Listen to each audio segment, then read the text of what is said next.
Good morning. कैसे हैं आप लोग? उम्मीद है कि अच्छे होंगे। हम भी अच्छे हैं, आप भी अच्छे होंगे। आज हम पढ़ने वाले हैं विलियन के वीडियो 23, मतलब आज विलियन का 23वां क्लास होगा, जिसमें हम पढ़ने वाले हैं ठोसों की द्रव्य में विलायता या घुलनशीलता। विलायता को घुलनशीलता भी बोलते हैं, अंग्रेजी में बोलते हैं solubility of solids and liquid. देखो, ठोसों की द्रव में जो विलायता है, इसमें ठोस होगा विलय और द्रव होगा विलायक। मतलब ठोस की मात्रा कम होगा और द्रव की मात्रा ज्यादा होगा। और हम जानते हैं कि विलयन में जिसकी मात्रा कम होता है वो होता है विलय, और जिसकी मात्रा ज्यादा होता है वो होता है विलायक। तो ठोसों की द्रव में विलायता जो है, इस सेंटेंस में जो ठोस होगा वो होगा विलय और जो द्रव होगा वो होगा विलायक। अब देखो, ठोसों की द्रव में विलायता को दो प्रकार से परिभाषित किया जाता है या दो प्रकार से व्यक्त किया जाता है। और ये ठोसों की द्रव में जो विलायता का अभी हम परिभाषा लिखेंगे, ये दोनों परिभाषा याद रखेंगे, क्योंकि एग्जाम में पूछता है ठोसों की द्रव में विलायता को परिभाषित करें, तो कैसे डिफाइन करेंगे, ध्यान दीजिएगा।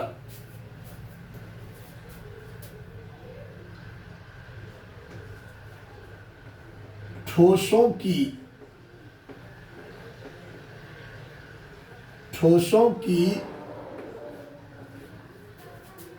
द्रव में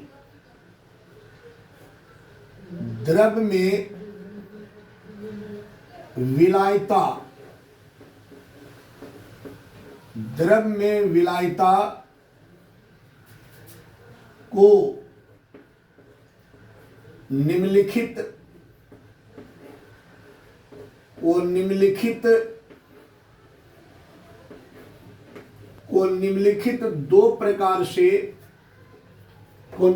दो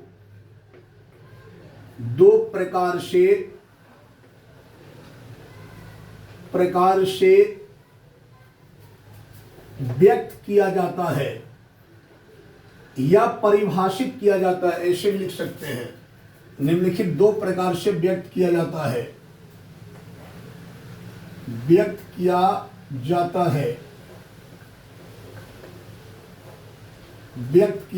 है। ठीक है, देखो मैंने क्या लिखा है, ठोसों की द्रव में विलायता को निम्नलिखित दो प्रकार से व्यक्त किया जाता है या परिभाषित किया जाता है।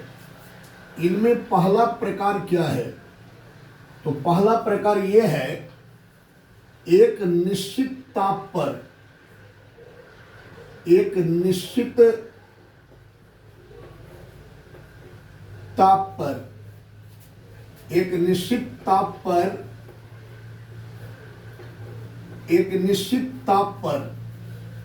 निश्चित ताप का मतलब हुआ कांस्टेंट टेम्परेचर, फिक्स टेम्परेचर ना बढ़ानी है ना घटानी है। एक निश्चित ताप पर किसी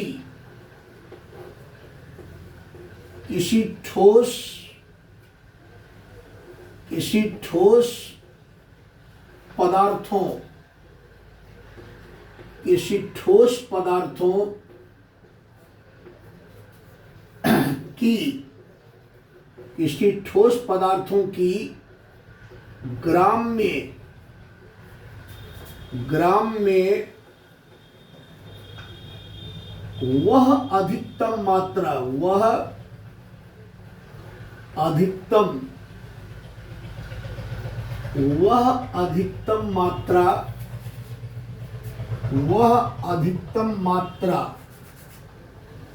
वह अधिकतम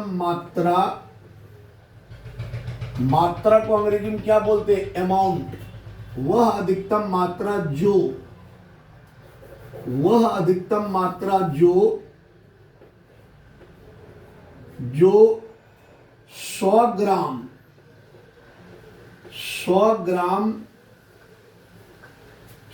ग्राम द्रव विलायक, यहां द्रव क्या होना चाहिए? विलायक होना चाहिए।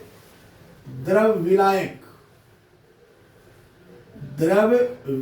में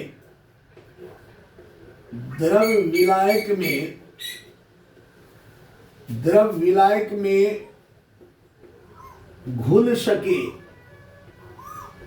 द्रव विलायक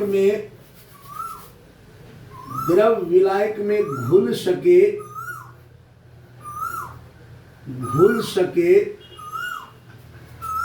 उसे उस ठोस पदार्थ का द्रव में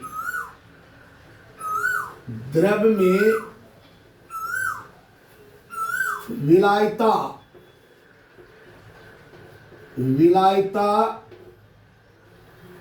या विलायता को घुलनशीलता भी बोलते हैं। विलायता या घुलनशीलता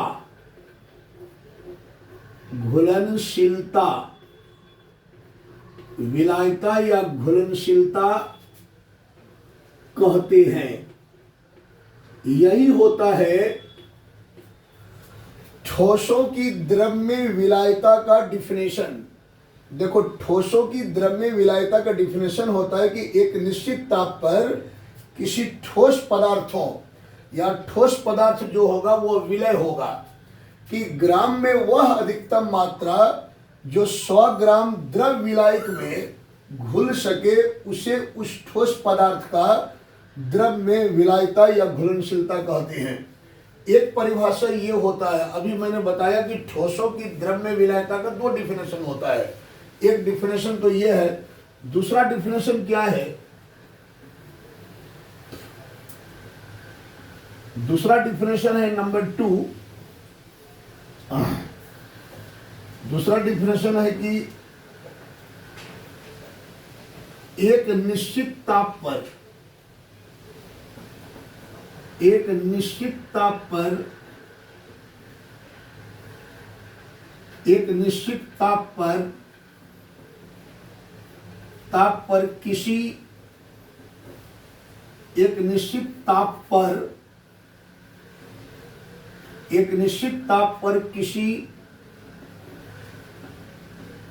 किसी ठोस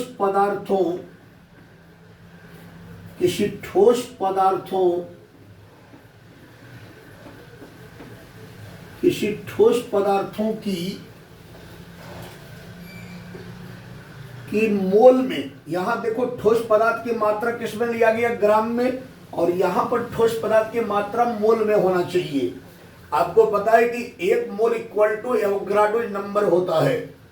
किसी ठोस पदार्थों की मोल में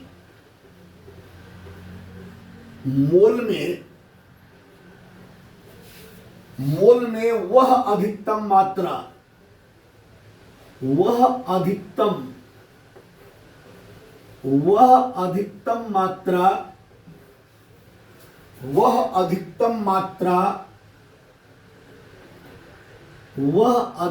मात्रा जो 1 लीटर, देखो यहां द्रव विलायक किस में लिया गया था? ग्राम में। कब? जब ठोस पदार्थों की मात्रा ग्राम में लिया गया था। लेकिन जब ठोस पदार्थ की मात्रा मोल में लोगे तो द्रव विलायक की जो मात्रा है वो लीटर में लोगे। जो 1 लीटर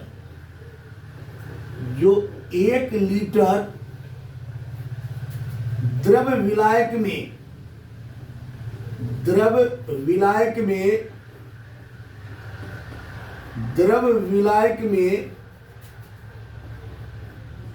घुल सके उसे उस ठोस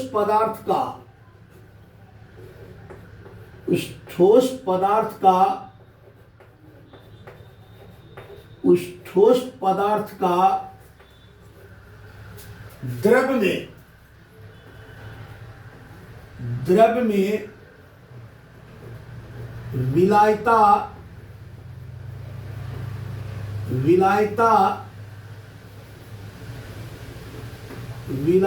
या या घुलनशीलता। घुलनशीलता मतलब हुआ विलायता बोलो या घुलनशीलता बोलो, बात एक ही है। घुलने की प्रवृत्ति होता है घुलनशीलता। घुलनशीलता, घुलनशीलता कहलाता है या क्या लिखे हैं, में घुल सके उसे उस ठोस पदार्थ का द्रव्य विलायता या घुलनशीलता कहते हैं। इस टाइप से बेटा ठोसों की द्रव्य विलायता की परिभाषा दो टाइप से होता है। एक होता है एक निश्चित ताप पर किसी ठोस पदार्थ की ग्राम में वह अधिकतम मात्रा जो 100 ग्राम द्रव विलायक में घुल सके उसे उस ठोस पदार्थ का द्रव्य विलायता या घुलनशीलता कहते हैं। और दूसरा डिफिनेशन होता है एक निश्चित ताप पर किसी ठोस पदार्थों की मोल में वह अधिकतम मात्रा जो 1 लीटर द्रव विलायक में घुल सके उसे उस ठोस पदार्थ का द्रव्य विलायता या घुलनशीलता कहते हैं। तो आई होप कि आप ये दोनों परिभाषा याद रखेंगे। अब हम जानेंगे कि विलायता का यूनिट क्या होता है, इकाई क्या होता है। विलायता, विलायता या घुलनशीलता, या घुलनशीलता, या घुलनशीलता का इकाई, का इकाई, इकाई लिख लो या मात्रक लिख लो, बात एक ही है। का इकाई क्या होता है, देखो अगर आप पहला डिफिनेशन से, जो पहला डिफिनेशन यहां है, अगर इससे घुलनशीलता की इकाई निकालोगे तो देखो यहां जो विलय है, विलय कौन है यहां बताओ, विलय यहां ठोस पदार्थ है, अब विलायक कौन है यहां, द्रव पदार्थ है यहां। तो आप देखो विलय, जो ठोस पदार्थ विलय है उसकी मात्रा किस में है, ग्राम में। तो पहला परिभाषा इसका यूनिट आएगा ग्राम प्रति, ग्राम प्रति। अब देखो विलायक कितना है, द्रव विलायक कितना है, 100 ग्राम। तो ये हो जाए ग्राम प्रति 100 ग्राम, 100 ग्राम, ग्राम प्रति 100 ग्राम विलायक, विलायक एक यूनिट तो ये होगा। अर्थात विलायता या घुलनशीलता का यूनिट होता है ग्राम प्रति 100 ग्राम विलायक। दूसरा यूनिट क्या होगा, इसका दूसरा यूनिट आएगा दूसरा परिभाषा से, इससे इसमें देखो ठोस पदार्थ की मात्रा किसमें है, मोल में। तो ये हो जाएगा मोल प्रति, मोल प्रति। और देखो जो द्रव विलायक है वो किसमें है, लीटर में। और कितना लीटर है, 1 लीटर। तो ये हो जाएगा मोल प्रति 1 लीटर। लीटर को आप एल से लिख सकते हो, मोल प्रति 1 लीटर विलायक, 1 लीटर विलायक।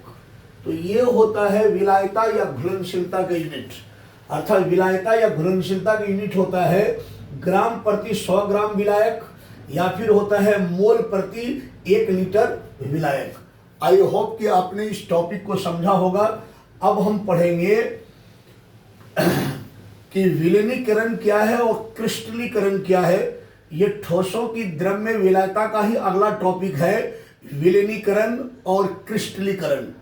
देखो आप जो ठोसों की द्रव्य विलायता पढ़ रहे हो या गैसों की द्रव्य विलायता पढ़ोगे, ये सब संतृप्त विलयन के लिए हम पढ़ा करते हैं।